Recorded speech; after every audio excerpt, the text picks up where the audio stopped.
I'm here with Olivia Murphy, who is just receiving the award for Outstanding Elementary Educator from UMEA. Congratulations. Thank you. What a great Thank you honor. so much. So I want to ask you, in your teaching time, have you had a significant moment that you would like to share with us that's really impacted you as a teacher? Yes, there was a time where my principal came into my classroom and she was asking the kids, like, oh, do you like music? And they're like, oh, we love music. Music's the best part of the day. And one kid says, Mrs. Murphy tricks us every day. And she's like, she tricks you? And I'm glad that they explained further what they meant. They said, yeah, she tricks us into learning, but we're having so much fun we don't know it. Oh. And so we leave and we know all this stuff. And it just felt good to know that they know they are learning and that I'm making it enjoyable for them at the same time. That's so great. Congratulations. Thank you so much. Huge. Okay. I'm here today with Keith Davis, who is just receiving the award for junior high or middle school Outstanding Educator of the Year. Congratulations. Thank you. What a thrill.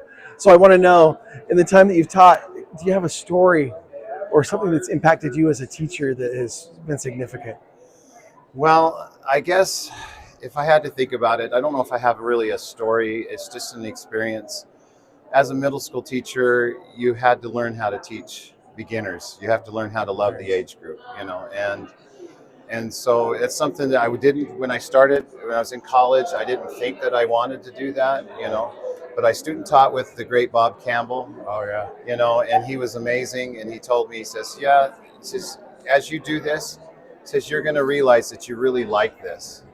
You really like this experience. And he says, you're going to really love to see the light that turns on in the kids' eyes when they do something. It's even the simplest thing, but when they do something cool, and they know that they did it right. And he says, you're going to learn to really love that. And I actually go to work every day hoping that I'm going to get the chance to see that, at least in one kid, if not many, many kids throughout the day. So that's been kind of my goal all along, is to try to find that light that those kids get. I know it sounds a little corny, but it's what motivates me to be a teacher every day. So thanks for what you've done for education. It's huge.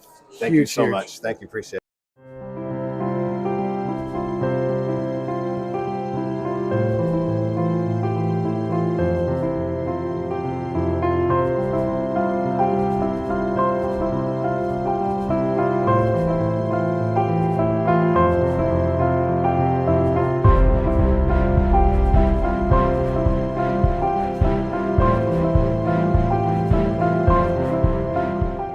We're here with Grover Wilhelmsen, who was just given the award for outstanding contribution to Utah Music Educators Association.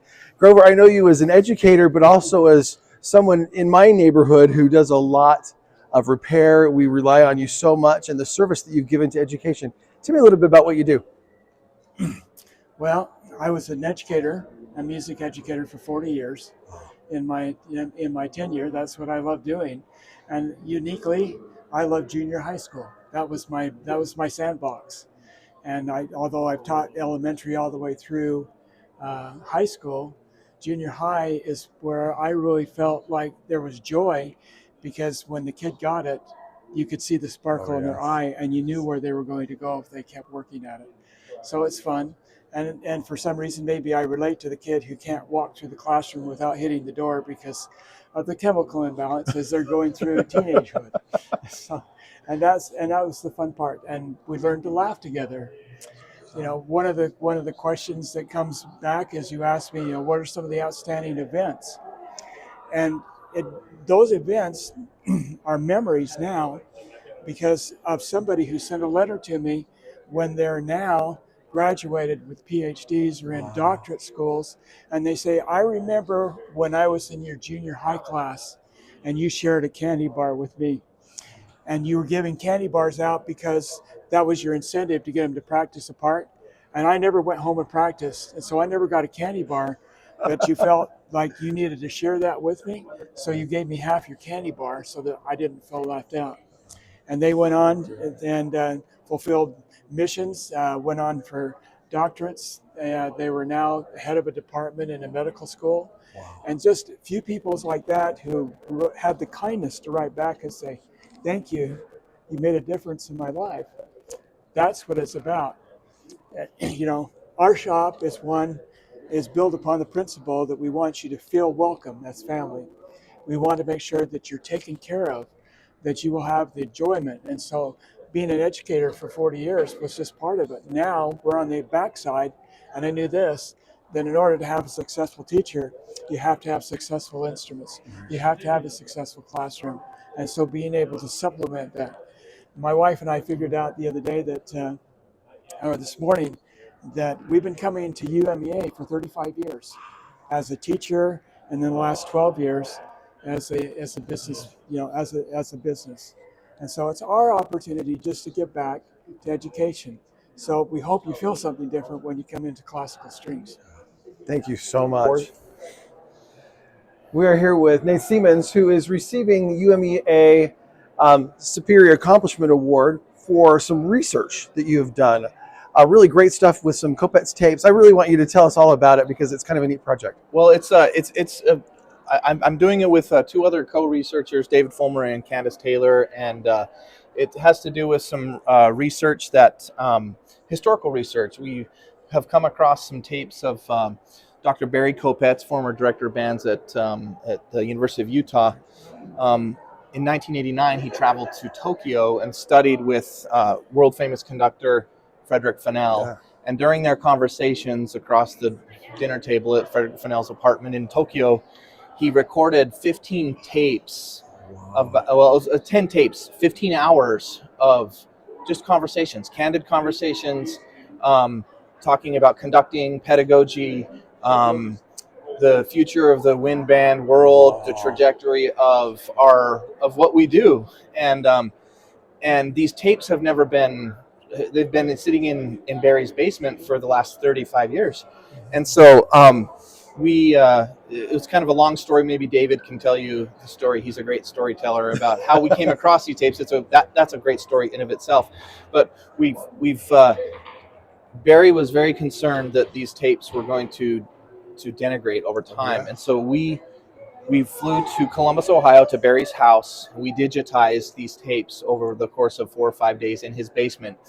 And then we've come home and we've started to, using qualitative data research, have coded these tapes. And now we're in the process of finding themes that are emergent for different publications. And so the research is ongoing, and we hope to have a published study this summer for the Journal of Music Education Research. That's amazing. It's such a huge, valuable experience. Wow. Yeah, it's been a 2 to 3 year project. It's going to be a fun project. So congratulations. Thank you very much. Today I'm here with Kandis Taylor, who is receiving a Superior Accomplishment Award from UMEA today. We're so excited about that. And really for this wonderful research project that she's been doing with other educators about Kopetz tapes. Can you tell me a little bit about that? Yes. So one of the things that we're doing with the Kopetz tapes is we've created a research project. The methodology of the research project is designed around studying a person's lived experience, which is called phenomenology. And within phenomenology, we study a specific phenomena, which is mentorship. So the paper that we are working on and writing, we have plans to first submit to the Journal of Historical Research in Music Education this summer, and that will reflect all of our themes regarding what Dr. Barry Kopetz learned in his time in 1991 studying with Frederick Fennell and the Kosei Wind Orchestra. What a really amazing thing. Just, names that we want to hear about, Fennell, really. You want to know all of those things. And so exactly. What a neat project. So excited for this, with this award that you're receiving, and so excited to read the final thing that you're doing. Yeah. So yes. Thank you so much. Thank you. Today here with Dave Fullmer, who is receiving Superior Accomplishment Award from UMEA. What a thrill. I'm so excited about this project that you've been involved in with these Kopetz tapes and really the Frederick Fennell things. I just want to know, where did you find these tapes? It's a crazy story, and it really is like going back in a time machine, right? And like sitting around a kitchen table with Barry and Fennell as they're discussing score study, how to properly make this Italian spaghetti dinner. It's just crazy. But I visited with Barry Kopetz in Columbus, Ohio, in his home after he had recently retired from Mississippi State. And we visited and caught up. He was a great mentor to me and many others in Utah while he was at the University of Utah. So it was wonderful to see him again and get caught up. And just as I was leaving, he says, Dave, you know, there's something you may be able to help me with. I said, what's that, Barry? He goes, when I was studying with Fennell in Tokyo, I had one of those little portable cassette tape players, and I let it run as we visited. He says, I have a box of 10 of those tapes, and I'm worried that they're disintegrating now and that I'm going to lose that information.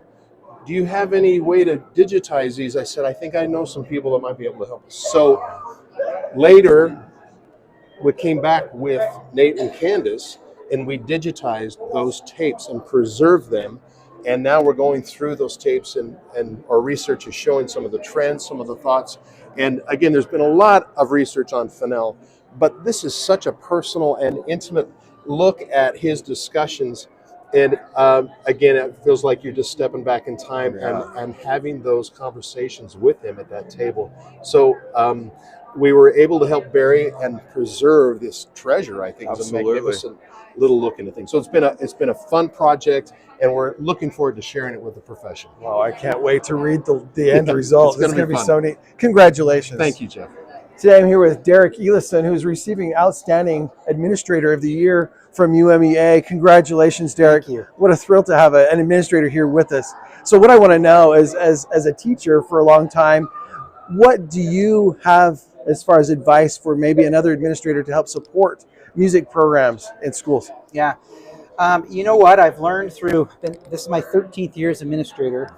I've learned that as much as I love, as being a former math teacher, I love math, science, the core subjects. It's the arts classes that the students not only get excited about, that keeps them connected to school. And you know what? That's what they're talking about later. That's what they're talking about later. They're not going to say, hey, I remember that math class. Getting them connected in the arts is critical. And so putting resources in and supporting the teachers, because I know in supporting the art teachers, it's supporting the students. And they're going to be excited about school, build their confidence. And you know what? The students that are in the arts typically tend to do really well in school. So if we can draw more students into the arts, it's a win-win for everybody. Thank you so much for what you do for our kids, and congratulations on your award. Thank you. Appreciate it. Today we're here with Steve Pay, who is receiving the Outstanding Administrator Award from UMEA. Congratulations on, we can't do without administrators for sure. So what I want to know is that, do you have any advice for another administrator to make an impact in a music department? For me, music is just as much a part of life as any of the other core subjects. Oh, yes. And that without music and the discipline that is learned through music, I just think that a student doesn't get a full education. And an administrator needs to recognize that there's something outside the core subjects that these students all need to learn that will help them grow and become human beings in their adult life and have a better life. Absolutely. Thank you so much for supporting music education. You bet, not a problem. Today I'm here with Roy Matthews, who's receiving the Outstanding Educator from the district level. This is a district administrator from Utah Music Education Association. Congratulations, Roy. What a thrill to have you here. Thank you. What I want to know is you as a district administrator, your secondary education, what is it that you can do to help support us, and really suggestions for administrators that can support music programs as well? Well, I guess from my perspective, as an administrator, I've just always appreciated our bands, our choirs, and what they bring to the table. As a former football coach at a small school, there was just nothing better than watching our kids leave my halftime. Even though they couldn't do halftime adjustments, they would go play with the band. And I just that supportive community and buy-in and culture of, there's not athletes versus band kids or vice versa. We're all building a culture of community in the school. That'd be my advice to an administrator, anybody who doesn't value, they should value all of our programs. And that's kind of been my experience. I don't think I don't think high school basketball should warm up to jock rock, so I think they should warm up to the band. I love that. Anytime we can get more cowbell, let's get more cowbell. That's what I think. And I've been blessed.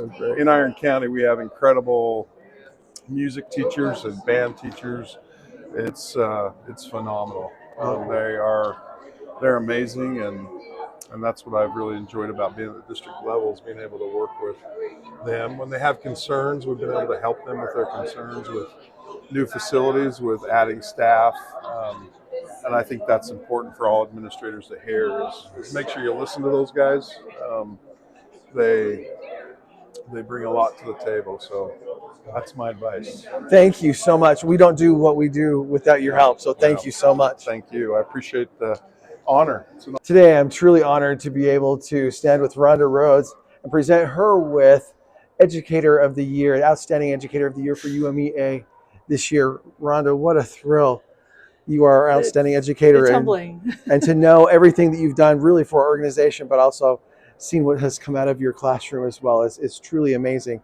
So tell me, do you have a significant memory or experience from your teaching time that you'd like to share with us? That is really hard to narrow it down to one thing. I think just the fact that I've been excited to go every day this long, and it's because of the kids that are there and the change that you see in them every day. And also to see some of them involved in the profession after many years. That's really exciting to watch. Payback. And then supervising student teachers has been something I never thought I would do with my career, because I thought I would stay in the classroom the whole time.